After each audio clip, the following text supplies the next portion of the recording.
नमस्कार दोस्तों, स्वागत है आपका हिम इंडिया एजुकेशन पे। दोस्तों, आज हम आपके लिए एक शॉर्ट वीडियो लेके आए हैं। ये जो हमारी वीडियो रहेगी ये पावर ऑफ प्रेसिडेंट के ऊपर रहेगी।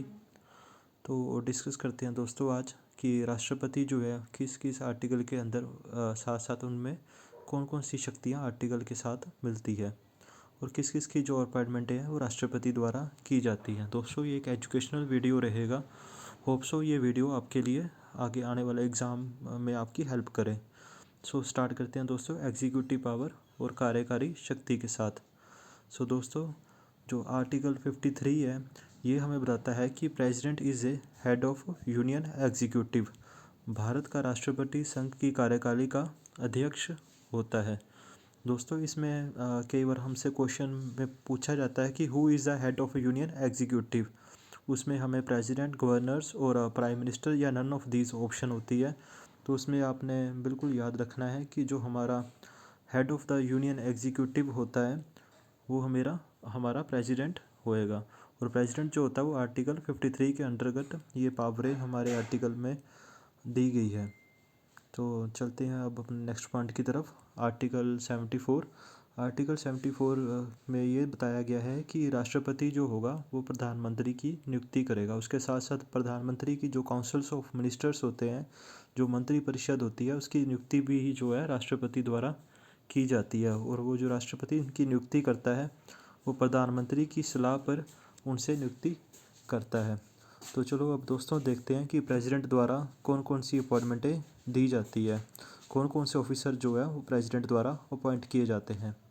तो सबसे पहले जो दोस्तों अटॉर्नी जनरल ऑफ इंडिया, ये भी जो है राष्ट्रपति द्वारा अपॉइंटेड होते हैं, जिसे कि हम अपना first law officer of India भी बोलते हैं। और उसके बाद जो है सॉलिसिटर जनरल ऑफ इंडिया और गवर्नर्स ऑफ स्टेट्स, जज of supreme courts and high courts. इसके बाद दोस्तों चीफ इलेक्शन कमिश्नर की भी जो नियुक्ति है वो भी राष्ट्रपति द्वारा की जाती है। फिर chairman of finance commission, chairman of UPSC और जितने भी एम्बेसडर होते हैं इंडिया के उनकी, chairman of official language and chairman of ST and SC commissions. तो दोस्तों, ये जितने भी ऊपर हमने अब पढ़े ऑफिसर्स या चेयरमैन्स वगैरह, इनकी सबकी जो नियुक्ति है वो राष्ट्रपति द्वारा की जाती है। और दोस्तों, इनमें जो सबसे इम्पोर्टेंट हमारे लिए रहेगा वो रहेंगे हमारे लिए जज of high courts and supreme courts. ये बहुत बार पूछा जाता है कि जो जज ऑफ हाई कोर्ट और सुप्रीम कोर्ट रहते हैं इनकी जो नियुक्ति है वो किसके द्वारा की जाती है। सो दोस्तों, इनकी जो नियुक्ति है प्रेसिडेंट द्वारा की जाती है। चलते हैं नेक्स्ट पॉइंट की तरफ। जो दूसरा पॉइंट हमारे लिए रहेगा दोस्तों वो रहेगी विधायी शक्तियाँ, लेजिस्लेचर पावर। सो दोस्तों, आर्टिकल 79 हमें बताता है कि president is a part of A parliament. ये काफ़ी बार क्वेश्चन पूछा गया है दोस्तों कि जो भारत का संसद है वो किस किन को मिलके मिलाया जाता है। तो दोस्तों, इसमें कभी भी आप लोकसभा या राज्यसभा को टिक करके मत आइएगा, क्योंकि जो हमारा संसद है, पार्लियामेंट है, उसमें राष्ट्रपति भी हमारा एक पार्ट है।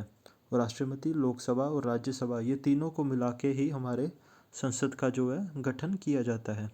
और ये जो है हमारे आर्टिकल 79 पे कहा गया है। दूसरा आर्टिकल 85 देखते हैं दोस्तों, जो कि लेजिस्लेचर पावर के साथ डील करता है। President calls up both the house of A parliament for session. और राष्ट्रपति संसद के दोनों सदनों के सत्रों के लिए बुलाता है।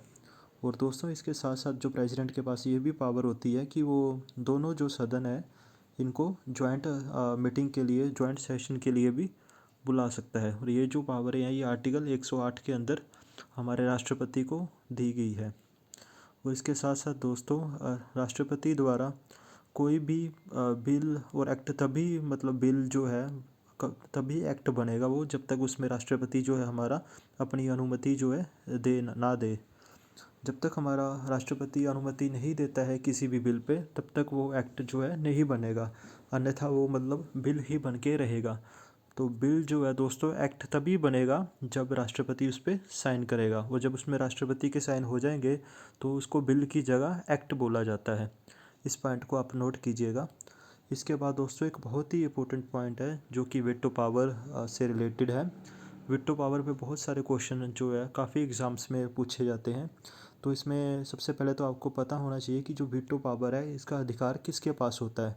सो दोस्तों इसका जो अधिकार होता है वो हमारे प्रेसिडेंट के पास होता है। और वीटो पावर में अब देखते हैं हम हमारे पास प्रेसिडेंट के पास कौन कौन सी पावरें होती है। तो वीटो पावर में दोस्तों सबसे पहले जो आती है हमारी एब्सोल्यूट वीटो, अत्यधिक वीटो। इसमें क्या होता है, राष्ट्रपति जब किसी विधायक पर राष्ट्रपति अपनी अनुमति नहीं देता है तो उसे जो है एब्सोल्यूट वीटो कहा जाता है। जब कोई बिल जो है राष्ट्रपति के द्वारा राष्ट्रपति के समक्ष जो है पेश किया जाता है और उस विधायक पर अपनी जो है राष्ट्रपति अपनी अनुमति नहीं देता है तो अब उसको जो है एब्सोल्यूट वीटो बोला जाता है। और दूसरी जो वीटो होती है वो होती है सस्पेंशन वीटो। सस्पेंशन वीटो में राष्ट्रपति किसी भी बिल को पूर्ण विचार के लिए वापस संसद को लौटा सकता है। जब कोई बिल राष्ट्रपति के सामने पेश होता है, अगर उसमें राष्ट्रपति को सहमति ना हो या उसमें कुछ अमेंडमेंट राष्ट्रपति द्वारा चाहिए होता है तो वो सस्पेंशन वीटो के तहत उनके पास वो राइट्स होते हैं कि वो उन बिल को द्वारा पूर्ण विचार के लिए वापस संसद में जो है भेज सकते हैं। इसके बाद तीसरी पावर की तरफ चलते हैं दोस्तों। इसके बाद जो मेन पावर है पॉकेट वीटो, इसके बारे में भी बहुत बार पूछा गया है क्वेश्चनों में। इसमें किसी भी विधायक पर जो है राष्ट्रपति द्वारा अनुमति देने या नहीं देने पर कोई भी समय सीमा का प्रतिबंध नहीं होता है। मतलब कोई विधायक जब मतलब राष्ट्रपति के सामने पेश होता है तो राष्ट्रपति उसमें ना तो अपनी हाँ देता है और ना ही उसमें ना करता है। मतलब वो कुछ टाइम के लिए अपने पास जो है इस बिल को होल्ड करके रख लेता है। तो ये जो पावरें जो है इसमें दी गई है राष्ट्रपति जी को वो पॉकेट वेटो के अंदर दी गई है। अब चलते हैं दोस्तों नेक्स्ट पॉइंट की तरफ। अगला जो हमारा पॉइंट रहेगा वो रहेगा ऑर्डिनेंस पावर। तो दोस्तों ऑर्डिनेंस की जो शक्तियाँ दी गई हैं वो आर्टिकल 123 के द्वारा हमारे राष्ट्रपति जी को दी गई है। और इसमें जो है हमारी इसकी जो वैधता होती है वो 6 महीने की होती है। 6 मंथ तक जो है राष्ट्रपति अपनी जो शक्तियाँ का प्रयोग कर सकता है और 6 मंथ तक इसकी वैलिडिटी होती है। चलते हैं नेक्स्ट पॉइंट की तरफ। नेक्स्ट पॉइंट जो है हमारा मिलिट्री पावर आएगा। दोस्तों तो ये कई बार क्वेश्चन पूछा जाता है कि supreme commander of Indian army, Indian navy और Indian air force, who is the supreme commander of Indian army, Indian navy and air force. तो राइट आंसर इसका दोस्तों वो जो रहेगा प्रेसिडेंट रहेगा। इसमें आप प्राइम मिनिस्टर कभी भी आप टिक करके ना आइएगा क्योंकि उसमें ऑप्शन में आपको प्राइम मिनिस्टर भी कंफ्यूज करने के लिए ज़रूर दिया होगा। जो सुप्रीम कमांडर हमारी आर्मी, जल सेना, थल सेना और वायु सेना का होता है वो राष्ट्रपति होता है। चलते हैं अब नेक्स्ट स्लाइड की तरफ। नेक्स्ट स्लाइड जो है आपको आर्टिकल 72 के बारे में बताया गया है। दोस्तों इस आर्टिकल 72 बड़ा ही इंपॉर्टेंट आर्टिकल है। इसमें राष्ट्रपति को किसी को भी क्षमादान करने की शक्ति प्रदान की गई है। तो ये अपने आप में एक बहुत बड़ा आर्टिकल है। क्वेश्चन ऐसे पूछा जाता है कि किस आर्टिकल के अंतर्गत जो है राष्ट्रपति में जो है वो कोई भी मतलब अपराध जो है माफ़ करने की शक्ति दी गई है। तो ये जो आर्टिकल 72 है इसके अंतर्गत जो है राष्ट्रपति किसी के भी किसी के भी राष्ट्रपति जो है उसको क्षमा प्रदान कर सकता है किसी अपराध में। अगली जो हमारी रहेगी वो रहेगी इमरजेंसी पावर। जो अगला हमारा पॉइंट रहेगा आपातकालीन शक्तियाँ। तो ये जो आपातकालीन शक्तियाँ हैं दोस्तों ये जर्मनी से ली गई है। सबसे पहला इंपॉर्टेंट पॉइंट तो यही रहेगा। और इसमें जो हमारे आर्टिकल आएंगे वो आर्टिकल 356, आर्टिकल 352 और आर्टिकल 360 आएंगे। तो सबसे पहले चलते हैं हम लोग आर्टिकल 352 के तरफ। तो इसमें दोस्तों किसी भी युद्ध में और बाहरी आक्रमण में या सशस्त्र विद्रोह के कारण या किसी भी सुरक्षा संकट में जो है राष्ट्रपति जो है इस आर्टिकल 352 को जो लागू कर सकता है। और आज तक जो दोस्तों आर्टिकल 352 जो है ये 3 बार हमारे देश में लगाया गया है। सबसे पहले जो आर्टिकल 352 था 1962 में भारत पर चीन के आक्रमण के कारण लगाया गया था। उसके बाद 1971 में जब भारत पाकिस्तान का युद्ध हुआ था तब ये इमरजेंसी कॉल की गई थी प्रेसिडेंट द्वारा। उसके बाद लास्ट में 1975 में जब आंतरिक अशांति के कारण इसको लागू किया गया था। तो 3 बार जो है दोस्तों ये जो नेशनल इमरजेंसी है हमारे देश में राष्ट्रपति द्वारा लगाई गई है। और ये बहुत ही इंपॉर्टेंट क्वेश्चन है कि जो नेशनल इमरजेंसी है ये किस आर्टिकल के तहत लगाई जाती है। तो इसका जो दोस्तों आर्टिकल का इसका आंसर रहेगा आर्टिकल 352। उसके बाद दोस्तों चलते हैं अब आर्टिकल 356 की तरफ। तो आर्टिकल 356 में दोस्तों बताया गया है provisions of president rules in state. जो स्टेट्स में राष्ट्रपति शासन होता है उसका प्रावधान जो है आर्टिकल 356 के द्वारा दिया गया है। आर्टिकल 356 के दौरान जो है राष्ट्रपति किसी भी स्टेट में जो है राष्ट्रपति शासन लागू कर सकते हैं। जैसे कि अब आपको पता होगा JNK में भी काफ़ी टाइम तक राष्ट्रपति शासन लागू किया गया था, तो वो किस आर्टिकल के अंतर्गत किया गया था? आर्टिकल 356 के अंतर्गत। अब जो थर्ड पॉइंट है हमारा आर्टिकल 360।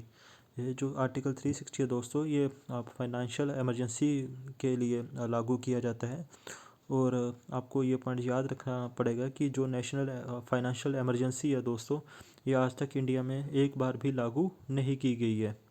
तो ये कई बार पूछा जाता है कि नेशनल इमरजेंसी कितनी बार लागू की गई है इंडिया में। तो नेशनल इमरजेंसी जो होगी दोस्तों, वो 3 बार भारत में लागू की गई है। और अगर फाइनेंशियल इमरजेंसी आपसे पूछा जाए तो फाइनेंशियल इमरजेंसी आज तक कभी भी भारत में लागू नहीं की गई है। तो अब चलते हैं अपने नेक्स्ट पॉइंट की तरफ, फाइनेंशियल पावर की तरफ। फाइनेंशियल पावर में जो हमारा सबसे पहले आर्टिकल रहेगा दोस्तों, वो रहेगा आर्टिकल 112। 112 जो आर्टिकल आपने याद रखना है कि वो फाइनेंस मिनिस्टर के साथ और फाइनेंशियल के साथ डील करता है। Financial minister of India always present always an annual financial statement in front of both the houses of parliament. So दोस्तों इसमें बताया गया है कि संसद के दोनों सदनों के समक्ष भारत का वित्त मंत्री एक वित्तीय विवरण पेश करता है, जिसे राष्ट्रपति के नाम से ही पेश किया जाता है। तो दोस्तों ये आर्टिकल 112 होगा, जिसमें यही लिखा गया कि जो फाइनेंशियल वितरण होगा साल का, वो जो है राष्ट्रपति के समक्ष फाइनेंस मिनिस्टर ऑफ इंडिया जो है वो पेश करेगा। इसके बाद चलते हैं आर्टिकल 117 पे। राष्ट्रपति की अनुमति के बिना किसी भी वित्तीय विधेयक को संसद में पेश नहीं किया जाता है। कोई भी बिल हो दोस्तों, इसमें जो है फाइनेंशियल बिल होगा, वो बिना मतलब आप राष्ट्रपति की अनुमति में प्रेसिडेंट के सामने आप पार्लियामेंट में उसको नहीं रख सकते। अगर आप कोई और बिल होगा तब आप उसको पार्लियामेंट में ले जा सकते हैं, पर लेकिन जितने भी फाइनेंशियल बिल होंगे उसको पार्लियामेंट ले जाने से पहले आपको राष्ट्रपति की अनुमति लेनी पड़ेगी। तो जो फाइनेंशियल बिल है दोस्तों, इसकी जो पावर होती है वो राष्ट्रपति के हाथ में ही होती है। अब जो आर्टिकल आ रहा है हमारा आगे 280 आर्टिकल जो होगा दोस्तों, वो फाइनेंस कमीशन के ऊपर, वित्तीय आयोग के ऊपर डिपेंड करता है। जैसे कि आपको पता ही है कि भारत का राष्ट्रपति हर वर्ष में वित्तीय आयोग की नियुक्ति करता है। तो दोस्तों इसकी जो जगह फाइनेंस कमीशन जो पहले आपको पता 5 साल के लिए आता था, अब आपको पता होगा कि इसकी जो जगह है वो नीति आयोग ने ले ली है। और चेयरमैन जो है नीति आयोग के, वो प्राइम मिनिस्टर हमारे देश के होते हैं। अब चलते हैं नेक्स्ट आर्टिकल 143 की तरफ। A president can take advice from a chief justice of India. इसमें आर्टिकल 153 में दोस्तों दिया गया है कि अगर किसी भी समय अगर प्रेसिडेंट को किसी एडवाइस की ज़रूरत पड़ती है तो वो चीफ जस्टिस ऑफ इंडिया की एडवाइस ले सकता है। और इसमें जो है आर्टिकल 143 के अंडर ये प्रावधान दिया गया है। चलते हैं नेक्स्ट स्लाइड की तरफ। नेक्स्ट स्लाइड जो है हमारी राष्ट्रपति से संबंधित प्रश्न और तथ्य के बारे में है दोस्तों। तो आपको ये पता होगा कि भारत के वर्तमान राष्ट्रपति जो है वो रामनाथ कोविंद जी हैं, और वो 14th राष्ट्रपति है, 14वें राष्ट्रपति है हमारे देश के। और जो 13वें राष्ट्रपति के रूप में महिला चुनी गई थी, वो चुने जाने वाली महिला का नाम था श्रीमती प्रतिभा पाटिल, जो कि हमारे देश की प्रथम महिला राष्ट्रपति थी। और इसके बाद जो अगला इम्पोर्टेंट पॉइंट रहेगा वो रहेगा भारत के प्रथम मुस्लिम राष्ट्रपति कौन थे। तो इसका जो दोस्तों राइट आंसर रहेगा वो रहेगा डॉक्टर जाकिर हुसैन। इस डॉक्टर जाकिर हुसैन पे आपको एक पॉइंट और याद रखना पड़ेगा कि जाकिर हुसैन और फारुखद्दीन अली अहमद का निधन उनके कार्यकाल में दौरान हुआ था। तो मतलब 2 ऐसे मिनिस्टर हैं जिनका जो उनके कार्यकाल के दौरान निधन हुआ था, वो राष्ट्रपति होंगे हमारे डॉक्टर जाकिर हुसैन और फ़खरुद्दीन अली। और अगला जो पॉइंट है दोस्तों, इसमें दिया गया है कि ऐसे कौन से मुख्य न्यायाधीश हैं जिन्होंने भारत के लिए एक्टिंग प्रेसिडेंट के रूप में कार्य किया है। तो एम हिदुल्ला सर्वोच्च न्यायालय के ऐसे प्रथम मुख्य न्यायाधीश थे जिन्होंने भारत के लिए एक्टिंग प्रेसिडेंट का भी पदभार किया हुआ है। और दोस्तों 20 जुलाई 1969 से लेकर 24 अगस्त 1969 तक इन्होंने प्रेसिडेंट का एक्ट किया हुआ है। इसके बाद दोस्तों जो अगले कुछ इंपॉर्टेंट पॉइंट है कि भारत के राष्ट्रपति का सरकारी आवास राष्ट्रपति भवन प्रेसिडेंट हाउस जो है उनको डिज़ाइन करने वाले कौन है। तो इसको डिज़ाइन जो है एक ब्रिटिश वास्तुकार द्वारा किया गया था, जिसका कि नाम जो है एडविन लुटिनस है। तो ये दोस्तों ये भी कई बार पूछा जाता है कि प्रेसिडेंट ऑफ इंडिया किसके द्वारा डिज़ाइन किया गया है, तो वो एडविन ल्यूटिनस। और पीपल्स प्रेसिडेंट के नाम से किसे जाना जाता है, किस राष्ट्रपति को जाना जाता है दोस्तों, तो वो होंगे डॉक्टर APJ अब्दुल कलाम। अब लास्ट पॉइंट की तरफ, लास्ट स्लाइड की तरफ जा रहे हैं हम लोग दोस्तों। इसमें जो है salary of the president is decided by with home fund of India. So दोस्तों जो सैलरी होती है हमारी प्रेसिडेंट की, उसको जो है हम कंसोलिडेटेड फंड ऑफ इंडिया से दिया जाता है। ये दोस्तों बहुत ही इंपॉर्टेंट क्वेश्चन है कि किस फंड से हमारी जो सैलरी है प्रेसिडेंट की दी जाती है, तो वो होगा कंसोलिडेटेड फंड ऑफ इंडिया। इसके साथ साथ दोस्तों ये भी कई बार पूछ लिया जाता है, अगर स्टेट की बात की जाए कि गवर्नर की जो सैलरी है वो किस फंड से दी जाती है, तो गवर्नर की जो सैलरी होगी वो कंसोलिडेटेड फंड ऑफ स्टेट से दी जाएगी। इसमें आप कंफ्यूज मत होएगा, क्योंकि गवर्नर की जब वो सैलरी पूछते हैं तो ऑप्शन में आपको कंसोलिडेटेड फंड ऑफ इंडिया भी रहेगा। तब आपने ये ध्यान देखना है कि कंसोलिडेटेड फंड ऑफ इंडिया की जो सैलरी है वो प्रेसिडेंट को दी जाती है इसमें से, और कंसोलिडेटेड फंड ऑफ जो स्टेट होगा उसकी जो सैलरी है गवर्नर को दी जाएगी।